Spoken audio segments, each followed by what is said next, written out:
Welcome. Welcome, everyone. Good to see you. Folks who are online, folks who are here in person.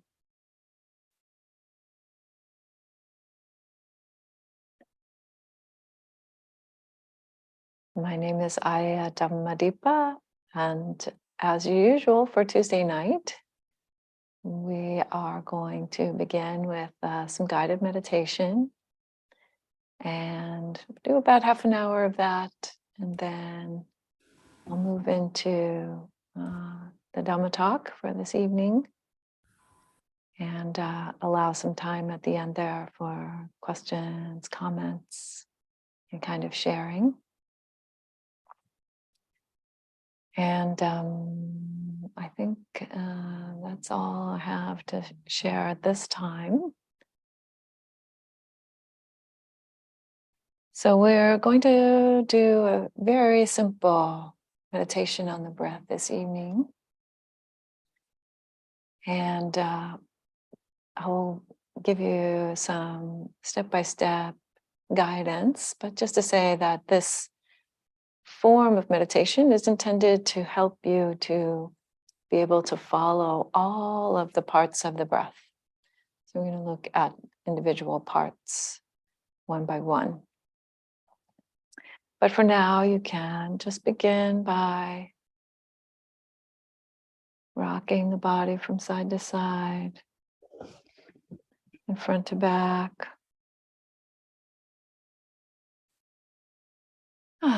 Just gently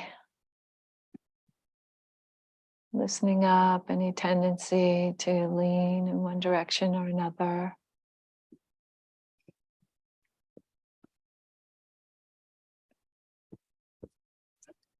Muting your mic if you haven't already done so.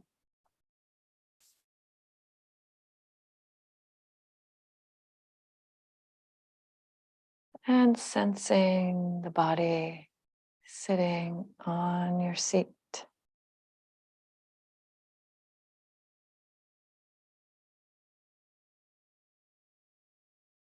Or lying down if that's the posture you feel most able to be present for.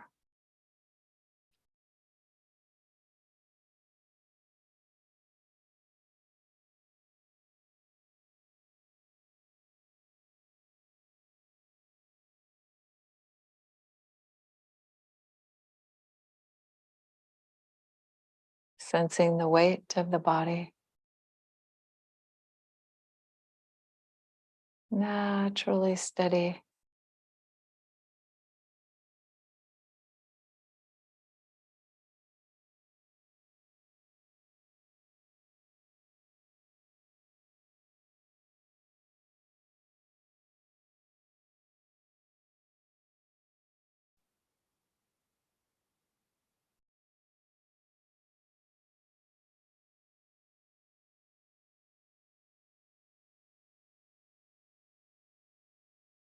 And relaxing the belly.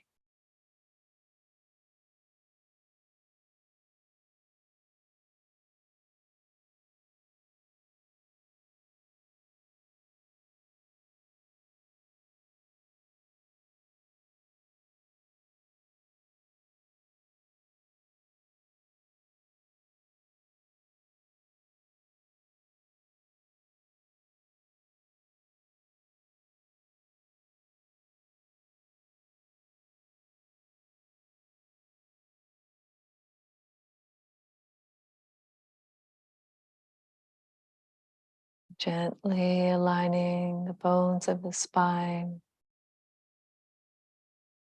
And coming into an upright posture.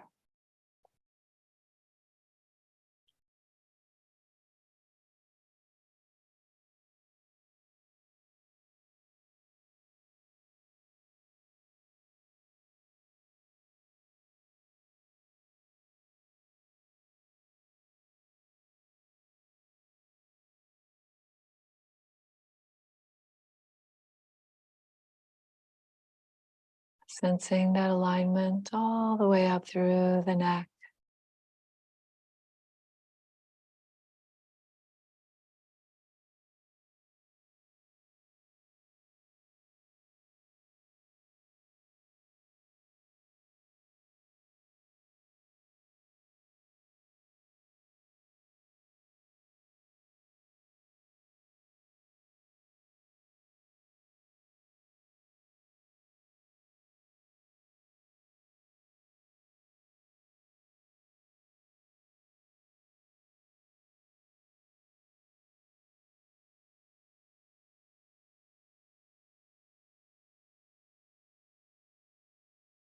and with the bones carrying the weight of the body.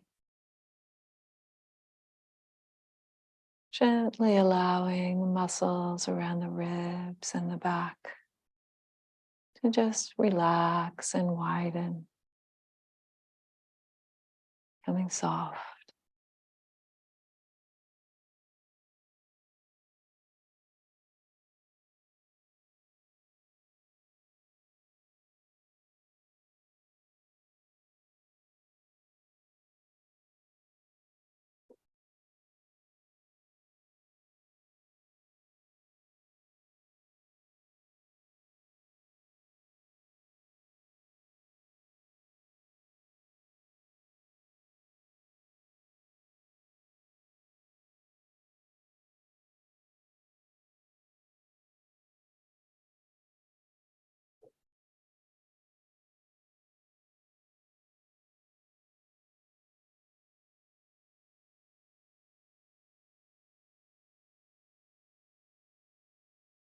I'm beginning to settle the mind on one place where you can feel the sensations of the breath.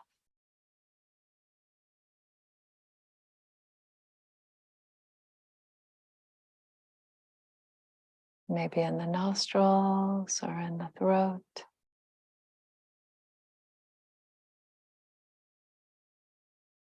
In the chest or the diaphragm.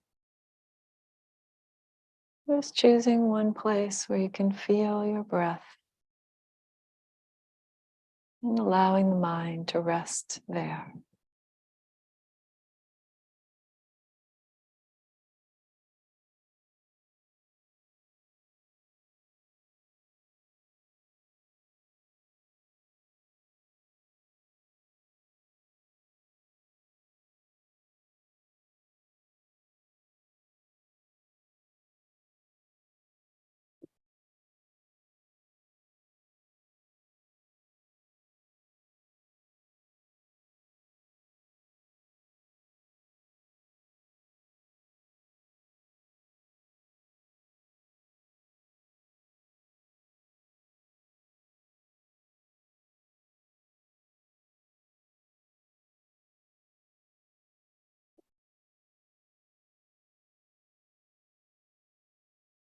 And as you become attentive to the breath, you can begin to notice the pauses between the breaths. No need to change them in any way, just staying present for the pauses.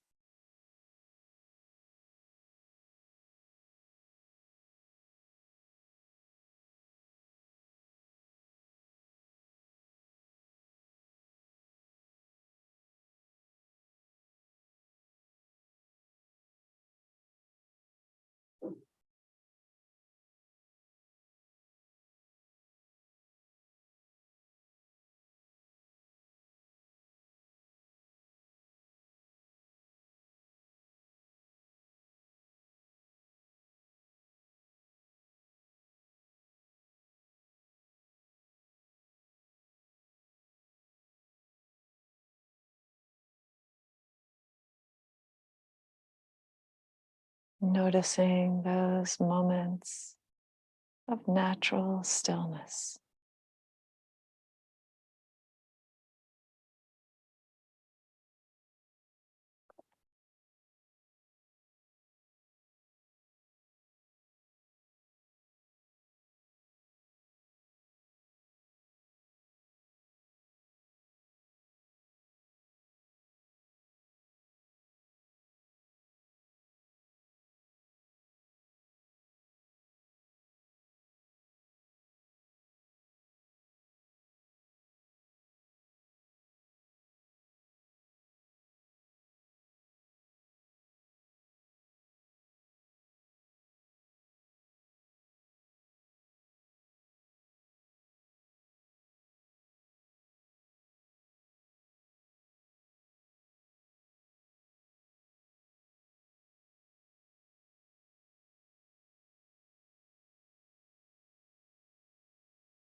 Maybe you also notice some thoughts or other sensations,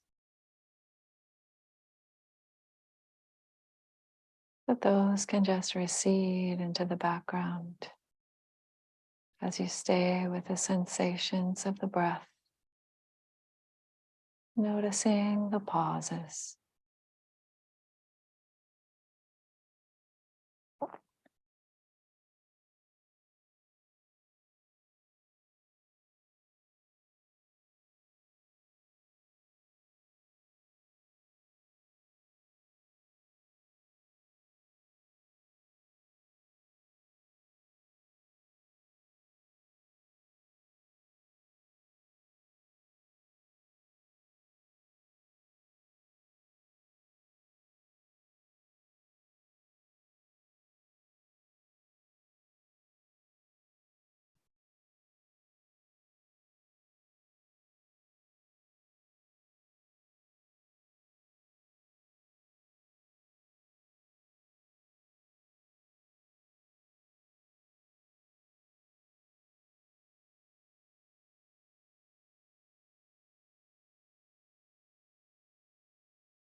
And when you observe the pauses between the breaths, you might also notice that each pause ends with the start of the next part of the breath. So really noticing those moments of transition between the pause and the start of the next part of the breath.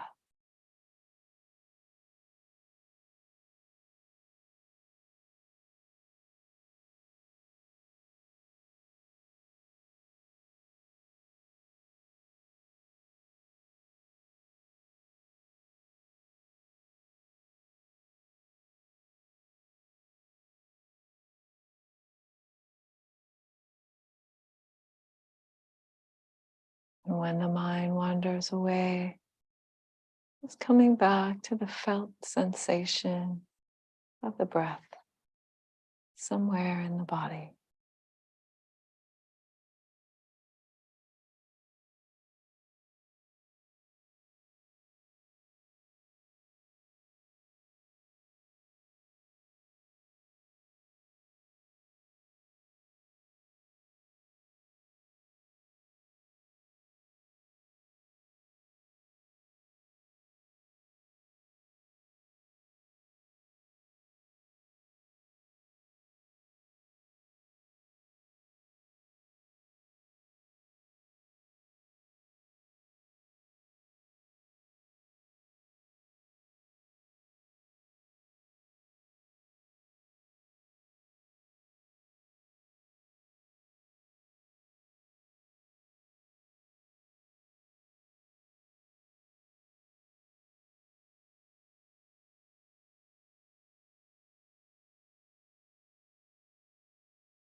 Staying curious about the breath.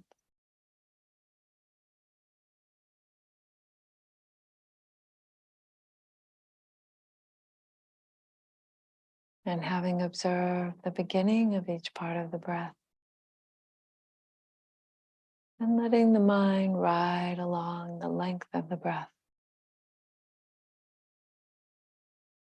no matter how long or short it is.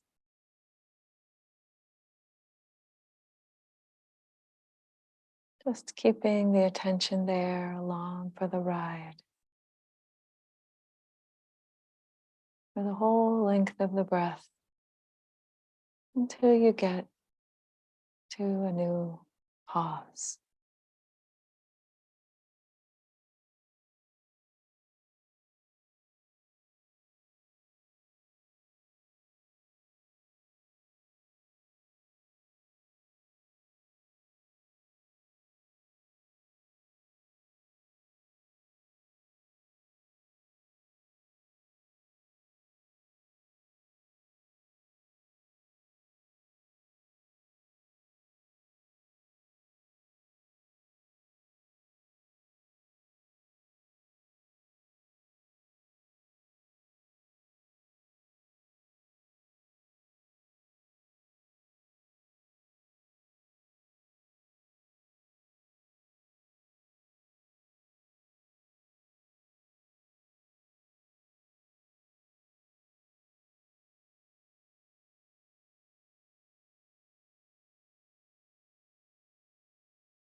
Staying curious about the breath.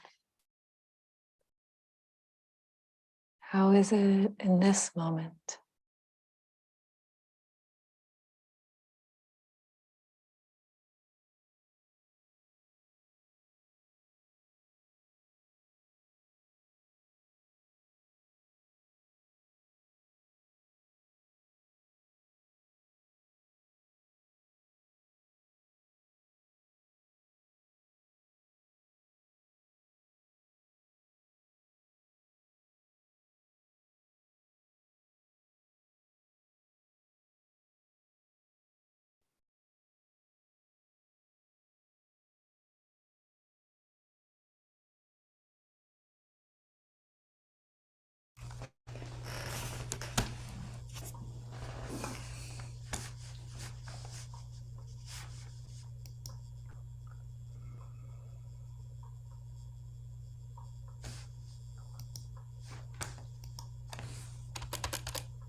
In these last few minutes of the meditation,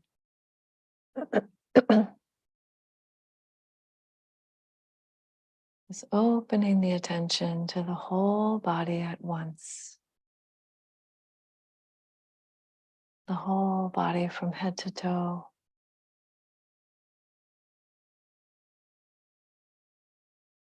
in the sitting posture.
Beautiful. So that was our meditation practice for this evening.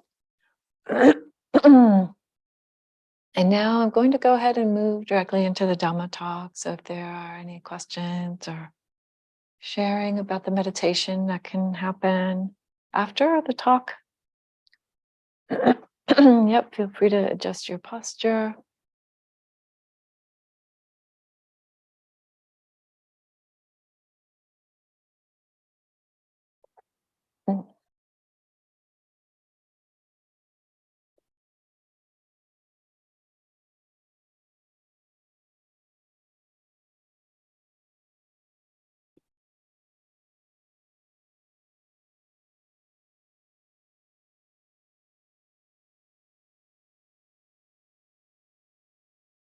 Namo tassa bhagavato arahato samma sambuddhassa.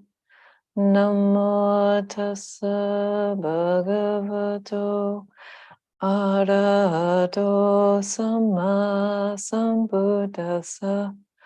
Namo tassa bhagavato arahato samma sambuddhassa. Buddhang dhammang sanghang namasami.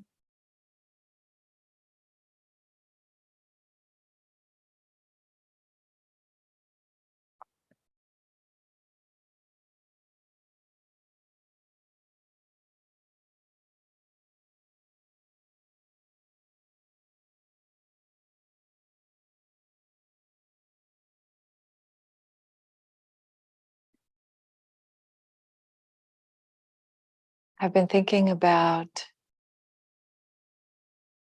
the things that drive people's lives. What is it that motivates people to do what they do in their lives?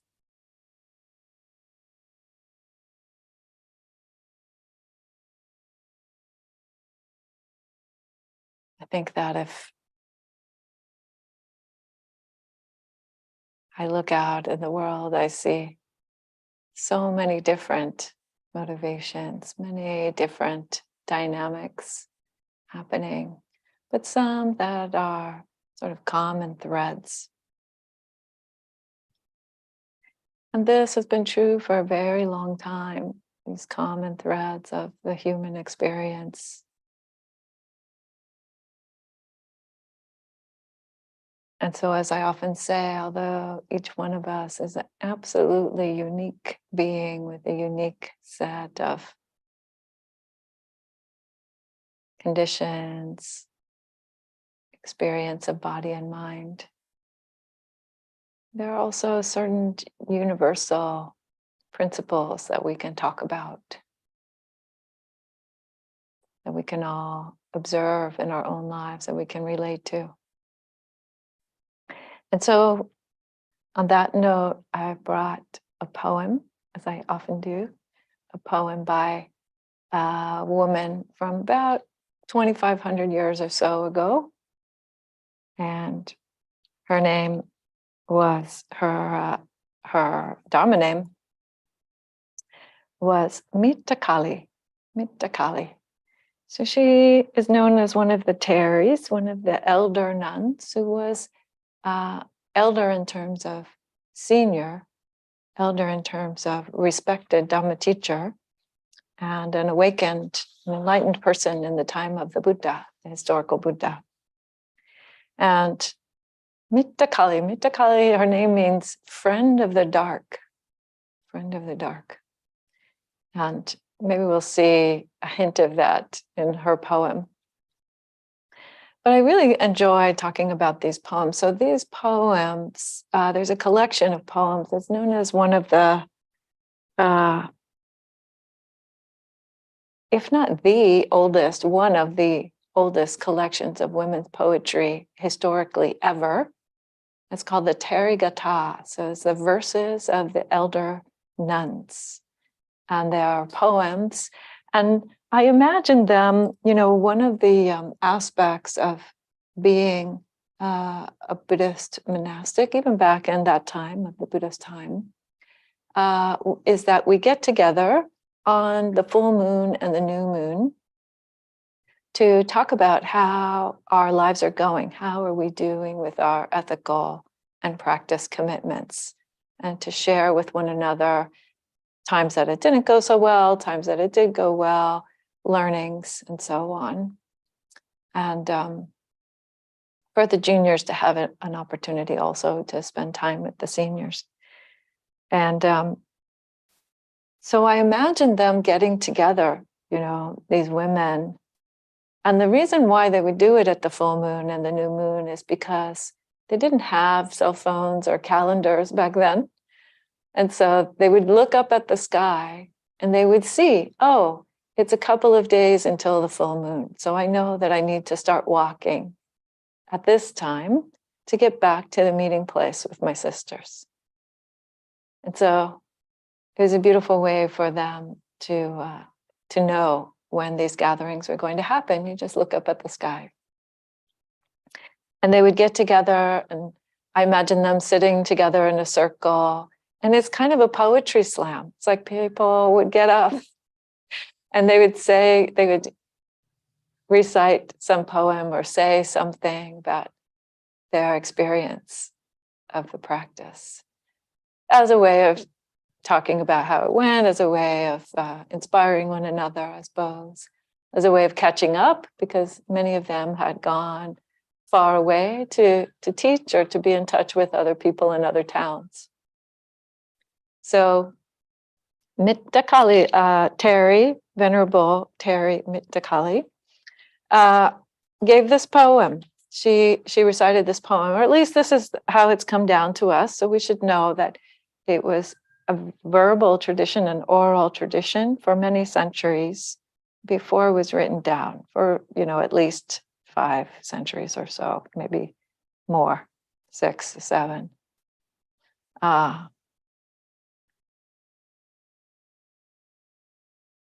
And so this is what she says. And we're going to check in to see whether this is also relevant to our experience today or people that we know, right? So you can think about what she's saying here. So she says, I went forth in confidence from home to homelessness. So this means that she became a Buddhist nun. She became a person who had committed her life to doing this practice. Probably not many of you here are able to say the same thing. That's not the part that's the specifics of her life, right? So there are the specific content that's unique to different people, and then there's the universal content. So she says this, she says, I wandered about looking for gain and recognition. So now I'm using, this is a translation by Charles Hallisey. Hallisey is a very good translation, I would say. He does his best to keep it pretty literal. It's translated from the ancient language of Pali, which is related to Sanskrit, one of the old North Indian languages. Although Pali was basically like a language that was developed in order to sort of simplify the regional dialects and the variations in that part of India at that time. So then we wouldn't suppose that, for example, that the Buddha or that Mittakali was speaking Pali. It wasn't like that. Pali came along later as a way to sort of uniform those dialects. But anyway, that's Hallisey's translation, looking for gain and recognition. And Bhante Sujato, another translator, monk translator who lives in Australia, says, jealous of possessions and honors. I wandered here and there, jealous of possessions and honors.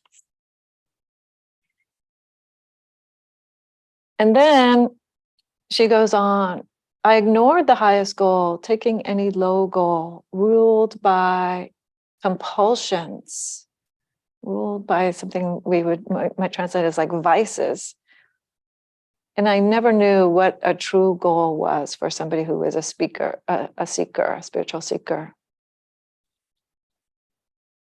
So she's talking about something that is a very commonplace experience, right? Looking for recognition. Right? We see this all the time. You want the right title or the right job or the person to tell you that it's okay or that you're doing the right thing or something like that, being held up as somebody special. Or possessions, right? Looking for gain, looking for material gain. This is also something we see a lot of, right? People whose main goal in life is to pursue getting lots of stuff. And mind you, that of course, I think that there are many people who don't have enough stuff. They do not have enough to eat. They do not have a proper shelter. They do not have, different necessities. And so, of course, it's proper that they should be looking for and supported in obtaining what they need. But beyond that is what we're talking about in terms of being driven by gain, material gain. And so this is very common. I think that if you look at the people who have literally more money than they could possibly do anything with, you find that that doesn't really solve their problem, right? They're not any less likely to get divorced or any less likely to be miserable or any less likely to be criticized. It doesn't really solve the problem. So part of the reason why she brings this up is because it was something that she personally had to struggle with, obviously, or she would not have said it, but also because it's one of the teachings of the Buddha. So the historical Buddha spoke about something we know as what is sometimes referred to as the 8 worldly winds. 8 worldly winds or 8 worldly conditions. And they are, it's funny, it's sometimes hard to name them because they can sound very similar. But anyway, they are gain and loss, praise and criticism, fame and disrepute, and pain and pleasure. Those are the 8 worldly conditions. And they're called the worldly winds because of that, because we can be buffeted by them, right? We can be pushed and pulled around a lot by these worldly expectations, whether they are our own or somebody else's, and very easily pushed around by these things. And so Mittakali is going to tell us what her solution to that was, or how things changed for her. But yeah, that's good. Let's keep going with Mittakali, and then we'll come back to the some of the sutta readings about that. So she goes on to say, then one day, while I was seated in my hut, in my meditation hut, I began to fear the inevitable. I knew I was on the wrong road, under the rule of craving.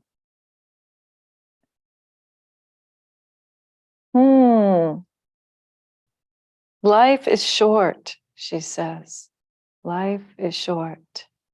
Old age and illness already crush me. There is no time to waste before this body is broken by old age. Now, mind you that Mittakali's backstory, Venerable Terry Mittakali's backstory, is that she went into the homeless life as a young woman. She was quite young when she entered the spiritual life, or dedicated herself to the spiritual life. And yet she was still kind of struggling, right, with these issues. It's said, and I love the, sometimes you look in the Pali Dictionary of proper names, there are various stories about people. You can look them up by their names, because there are many people, just like in the Bible, there are many people named, and you can kind of have somebody has gathered together different bits that are told about them in different parts of the texts. And in Mittakali's case, it says, well, so for 7 years, she struggled with these issues of really being on the spiritual path, mostly because she wanted to get stuff and be honored. And she was very quarrelsome. Oh, that's interesting. That was recorded about her. That she was quarrelsome for the first 7 years of being in the community life. But it relates exactly to what she's saying, right? So in the Dhammapada, the Buddha says, for those who know that death comes to all of us, their quarrels end. When you realize that life is short, when you realize that your life too is also limited, then, and you realize that very deeply, sometimes because you lose a loved one, or sometimes because of seeing something in the news, or your own illness or some accident. When you realize very deeply that that is true for you too, that death is coming for you too, then suddenly it's not worth it to pick a lot of fights. Huh? A lot of things seem awfully petty, not worth bothering with anymore. So that's why she wasn't quarrelsome after the first 7 years, because then she had this realization, right, that she talks about. Life is short. Old age and illness already cost me. Mind you that she was still a young woman at that point, right? Because she'd gone into the spiritual life young, but she realized something woke up for her.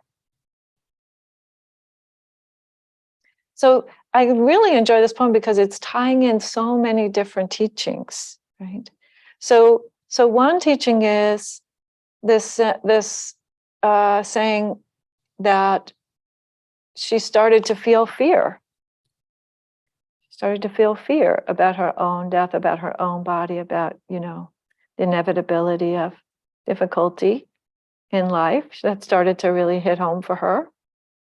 And that sparked fear for her.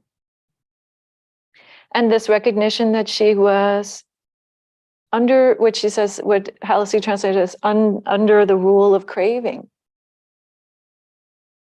So there we have two of the noble truths. That's what she's alluding to right there, right? So all of these sort of subtle teachings that are woven in this very pithy poem. The first noble truth is what? There is suffering in a human life. There is going to be dukkha, unsatisfactoriness or suffering or sort of fundamental angst, various ways of thinking about dukkha, pain, loss. And the second noble truth is that the reason, the key ingredient that causes that difficulty, that unsatisfactoriness of life, is the craving, is hanging on to things that naturally are leaving us.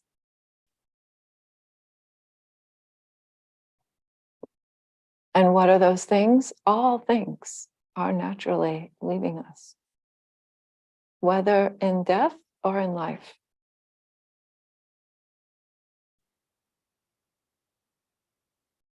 All things.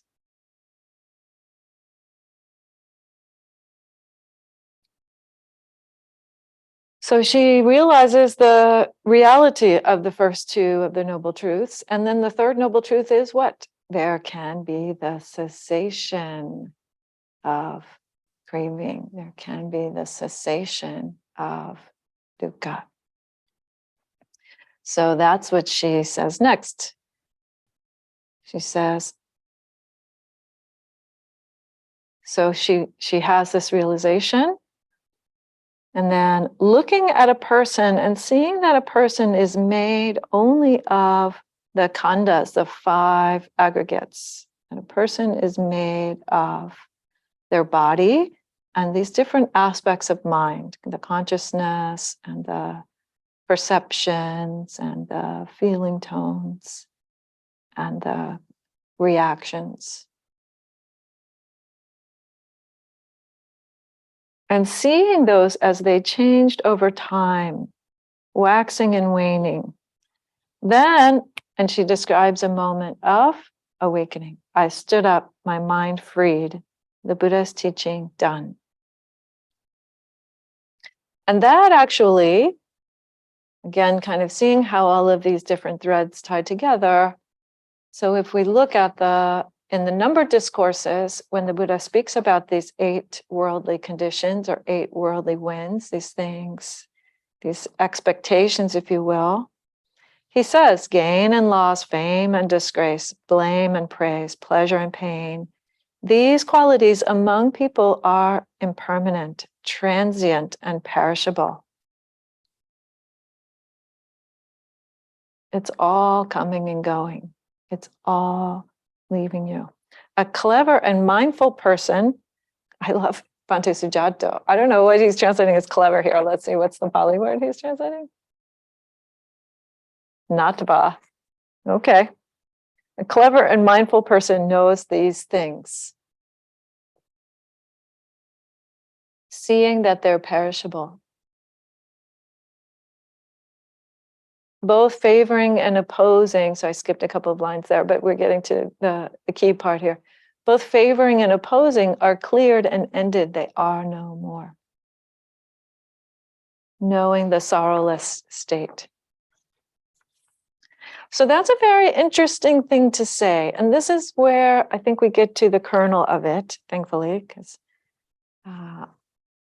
hopefully this is all weaving together nicely for you. So it's a very interesting teaching to say that by knowing that even the good stuff is going and the bad stuff is going, and it's all going, coming and going, right? This body, this mind, all of those states that we are wanting, that drive our lives, those wantings that drive our lives. When we really, really understand that at a visceral level, then there's freedom. And then there isn't favoring the praise and not favoring the blame. Or favoring the gain and not favoring the loss. So you might ask yourself, well, what does that look like? That sounds like you don't care. But actually, I think that it's the opposite of that. And the example that I want to share with you is from a number of years back. Maybe some of you know the name of Malala Yousafzai. Malala Yousafzai. She's an Afghani woman. I think she was a teenager at the time that it happened. She was going to school. And there were people who, still are people in Afghanistan, who think that women shouldn't be allowed to go to school. And so they shot her in the head. And she survived. And what she said after that incident, she said many things. She's actually become an incredibly strong advocate for not only women's education, but women's rights in general. But what Malala said after that, was she said this: the terrorists, the people who shot her, the terrorists thought they would change my aims and stop my ambitions. But nothing changed in my life except this: weakness, fear, and hopelessness died. So she didn't die, but weakness and fear and hopelessness died.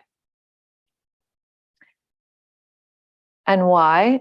Because she didn't bow to the idea of praise or blame about what she was doing in an upright, ethical way. She stood for something and she said, I think that's the right thing to do. And therefore, I'm not going to be swayed by somebody else's blame or criticism, or by some gain about that either, right? It's just the right thing to do. It's the upstanding thing to do.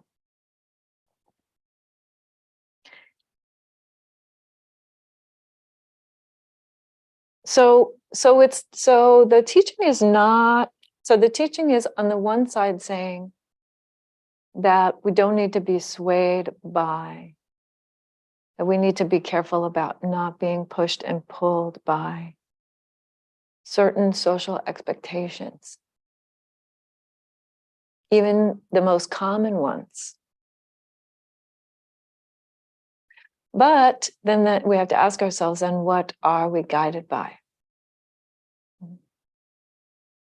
And this is where the Dhamma comes in. So we are guided generally, the Noble Eightfold Path, or the Noble Path of Buddhism, is said to be based on three things. The eight fall into three general categories. That is sila, meaning ethics; samadhi, meaning cultivation of the mind, clarifying the mind; and panya, wisdom. Wisdom. So we turn to those things, we take refuge in those things, rather than in some other set of expectations. Because just because a thing is commonly believed or commonly followed or paid for very highly doesn't make it the right thing to do or the wrong thing to do. Right?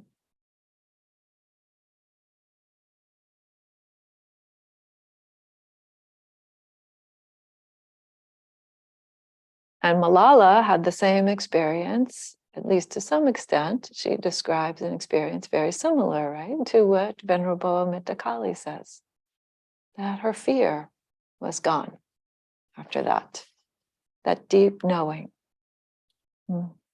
that deep knowing.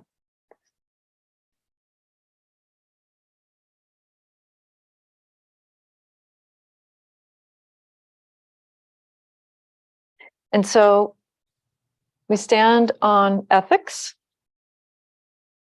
We stand on clarifying the mind. Why clarifying the mind? Because that is the process that Venerable Mittakali is describing, this process of looking at our bodies and minds and beginning to understand how they really work. What are the real consequences of what we're doing or saying or thinking? And when we do that, we develop more and more clarity and more peace. Why? Because anytime we are honest about what's actually happening for us, there will be more inner peace.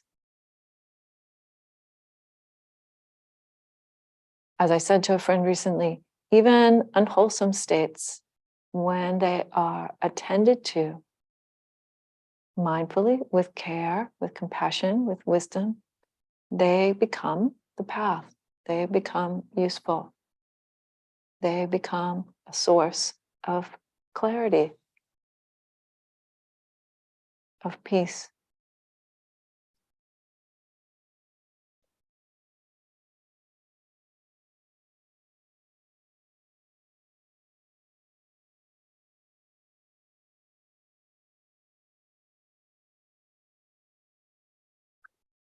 And so I guess that I want to go back to one thing, which is, if anything, if we take anything from Venerable Minta Kali's poem and her life story, it is, don't wait. Don't wait to practice. You're never too young. You're never too old. This is the time to practice, right? She saw that life is short. And life is indeed short. I think that I've shared with you sometimes, some of you have heard me say before that for a time I was a chaplain and I did my training in the hospital. My first chaplaincy actually was volunteer chaplaincy, and that was beautiful. And I was also in the hospital at a Kaiser hospital in San Francisco Bay Area. And then a couple of years later, I decided that I really wanted to do some full-on training, and I did a year's internship at another hospital a little bit east of San Francisco Bay Area. And then after that, I was a hospice chaplain for a short time, about a year and a half. And in all that time, I heard over and over again, I thought I had more time. I thought I had more time. Even people who were in hospice, who had a diagnosis that they were going to die within 6 months, they all said, I thought I had more time. The gentleman in radiology who was dying of a tumor said, I worked and worked and worked my whole life. I thought, oh yeah, one day the grandkids will be older. One day we'll have that house in the mountains. One day I'll have enough money. One day I'll have that title that I've been waiting to have, or that office in the corner. And guess what? Those days are never going to come for me.